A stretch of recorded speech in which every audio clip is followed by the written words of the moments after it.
شریف کی تعمیر ہے، جو کائنات کی جو ہے افضل ترین مساجد میں سے حرم مکہ کے بعد سب سے افضل ترین مسجد مسجد نبوی شریف ہے۔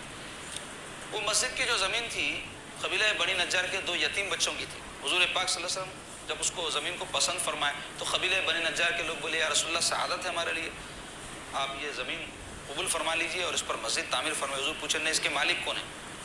تو بولے کہ 2 یتیم بچے۔ تو آپ دیکھو اس سے ایک اور مسئلہ ہم کو معلوم ہوا سیرت سے کہ کوئی چیز ہم کو اگر خریدنی ہو تو ہم کو تحقیق کرنا چاہیے۔ دوسرا یہ کہ اس کے مالک کون ہے، ان کو قیمت ادا کرنی چاہیے۔ رسول پاک صلی اللہ علیہ وسلم کو جب پتہ چلا تو حضور فرمائے وہ بچوں کو بلاؤ، یتیم بچے بلائے گئے، ان کو جب بتایا گیا کہ اللہ کے نبی ہیں یہ اور یہاں مسجد جو ہے تعمیر کرنا چاہ رہے ہیں، تو وہ لوگ بولے ہم اپنا حق خوشی سے دینے کے لیے تیار ہے۔ تو سرکار فرمائے نہیں میں نہیں لوں گا، چھوٹے بچے ہیں تم لوگ، تمہاری بات پہ میں نہیں جو ہے عمل کروں گا۔ اور حضرت ابوبکر صدیق رضی اللہ عنہ کو حکم فرمائے تو حضرت ابوبکر صدیق جو کچھ ہجرت کے وقت اپنے پاس مال و دولت تھی وہ ساتھ لے کر آئے تھے، تو اس میں سے وہ زمین کی قیمت ادا فرمائے۔ تو معلوم ہوا کہ اللہ کا گھر بھی بنانا ہے تو قیمت دینا۔ اور کئی لوگ بولتے مسجد کے بازو گھر ہے بیچ دو بھائی، آپ مسجد کے واسطے دینے میں کیا ہوا، بیچارہ بیچ دیا ٹھیک ہے، نہیں بیچا دشمن ہوئے تھے لوگ۔ دشمن ہر ایک کی دیکھو طبیعتیں دین میں ایک جیسی نہیں رہتی، کسی کا دل بڑا رہتا، کسی کے حالات کچھ رہتے، کسی کے حالات کچھ رہتے، اس کا اندازہ نہیں کرتے لوگ۔ مذہب کے جذبے میں جب بہتے میں دیکھا عجیب عجیب حرکتیں کرتے، تو ایسا نہیں کرنا چاہیے۔ تو مختصر یہ کہ ایک صحابی کا مکان بھی تھا کہ تو اسی ضمن میں واقعہ بیان ہوا ہے مدارج النبوہ میں، ان کو جو ہے بتایا گیا کہ مسجد نبوی کی توسیع کے لیے آپ گھر دیتے تو دے دو، تو انہوں بولے میں نہیں دیتا، مسلمان تھے صحابی تھے۔ تو سرکار پاک صلی اللہ علیہ وسلم فرمایا کوئی بات نہیں، کوئی بات نہیں بولے۔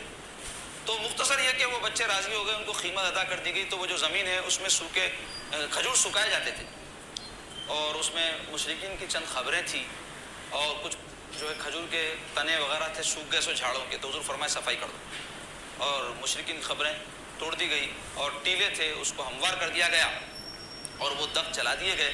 اور جب زمین مسطح ہو گئی تو اللہ کے حبیب صلی اللہ علیہ وسلم بنفس نفیس اس کی تعمیر میں حصہ لیے، اور دوران تعمیر جب صحابہ پتھر اٹھا اٹھا کر لاتے رہتے تھے تو میرے آقا علیہ الصلوۃ والسلام ارشاد فرماتے تھے اللہم لا خیر الا خیر آخرہ۔ کیا فرماتے تھے؟ یا اللہ بھلائی اور خیر نہیں ہے مگر آخرت کا، دنیا کا نہیں۔ دنیا میں کوئی چیز مل بھی گئی تو فانی ہے، مال دولت عزت شہرت عورت کچھ بھی ملنے دو سب چھوڑ کے جاتے، رہنے والی چیز آخرت۔ تو وہ آخرت کی چیز کا تذکرہ کیوں فرمایا؟ مسجد بنانا آخرت کا خیر ہے، آخرت کی بھلائی، آخرت کا سودا ہے۔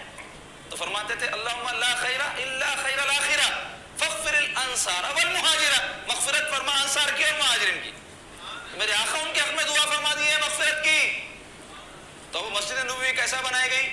کچے اینٹ اس کے 4 طرف کی دیواریں تھیں اور کھجور کے تھنے اس کے پلر تھے اور کھجور کے پتے اس کا چھت، 54 فٹ چوڑی 60 فٹ لمبی، چھوٹی سی تھی پہلے مسجد نبوی کیونکہ تعداد کم تھی، پھر بعد میں جیسے جیسے تعداد بڑھتی گئی اس کی توسیع مختلف موقعوں پر ہوتی ہے۔ اس کی پوری تاریخ ہے کہ مسجد نبوی شریف تعمیر ہو گئی۔ صحابہ کہتے ہیں کہ جب بارش ہوتی تو پانی ٹپکتا تھا وہ مسجد میں، تو صحابہ اکرام کیچڑ میں سجدہ کر لیتے تھے۔